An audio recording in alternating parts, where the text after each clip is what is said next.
Hello, everybody. Today we are going to learn some more words where we will learn how to pronounce them. We will also learn their meanings as well as we will learn how to use them in a sentence. So let's not waste much time and go to the words. Yes,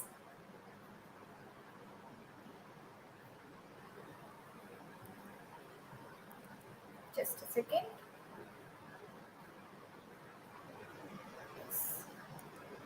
Okay, so our first word is swan. Yeah, swan is a type of bird which has it is a kind of large water bird with a long flexible neck, short legs, webbed feet, and typically white in color. You might have seen these birds. They are generally you can see them near pond or near river. They loves to catch fish and eat fish. Okay, so these kind of birds are known as swan. Okay, and how can we create sentence with this word?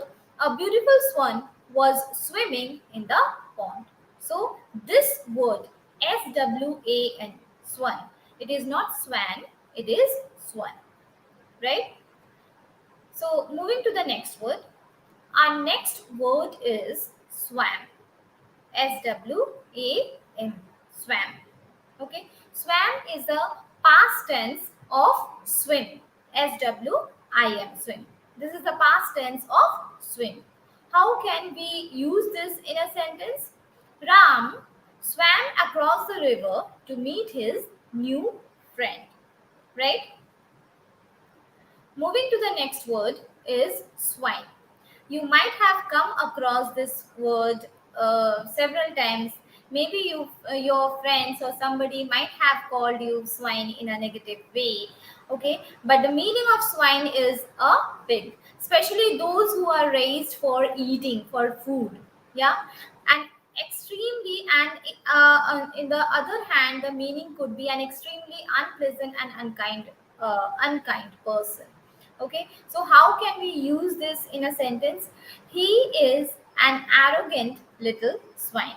Okay, so the moment we say swine means we don't like that person, or maybe sometimes we also call people who lives in a very dirty way, to them also we refer as swine. You are such a swine, you don't stay in a clean manner. Yes, so we can use this word in several way, but the main meaning of this word is pig. Yes, but we use this negatively in various ways. Our next word is sway. The meaning of sway, that is SWAY, sway. Move or pause to move slowly backwards and forwards or from side to side. Okay, so have you ever seen trees moving from one side to another? That is, they sway with the wind, they move with the wind. Okay, so the sentence could be, do not sway to the music, you can tap your feet instead. Sometimes what happens when you listen to any music, you just keep on moving yourself. Okay, but your teacher might not love you to move in that way, so at that point of time she or he can ask you that you can tap your hand or tap your feet other than moving your body, right? Then our next word is swab. Okay, SWAB, swab. Swab means a mop or other absorbent device for cleaning or mopping up a floor or other surface. You might have seen swab so many times. Yeah, people use them to clean the floor, especially when something fall. We just bring it so that we can the water can be soaked in that. Yeah, and how can we use this in a sentence? The crew were ordered to swab down the decks. Okay, then swamp. Swamp. Okay, it is a type of low laying area, but it is not a cultivating area, but it is a type of area where water collects. Okay, so and it can be used also in a way to overwhelm with something. That means when you are overburdened with something. Maybe you are overburdened with lots of homework, overburdened with work, overburdened with responsibility. Okay, in that way also we can use swam. Okay, so our sentence with the same is, this summer vacation our teacher has swamped us with homework. That means our teacher has overburdened us with homework, right? Next is swap, an act of exchanging one thing for another. Okay, sometimes you might have listened people saying, can you swap your this thing with me? That is exchanging. Okay, and generally when people work in shifts, there are some people who for some reason might not be agreeing with the shift, and they might want to change the shift with somebody else. Okay, so if in that case they can approach to that other person and tell him, can you please swap your shift with me? Okay, so how can we use this in a sentence? You can swap your shift with somebody if you don't want to come in that shift.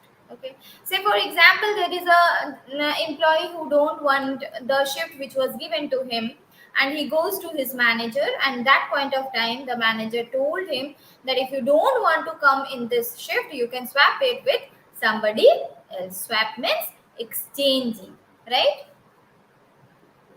Then swarm. Swarm. Here R is silent, so we will pronounce it as swarm. A large or dense group of flying insects. When there are lots of flying insects together, it could be honeybee, it could be any other insect, they are known as swarm.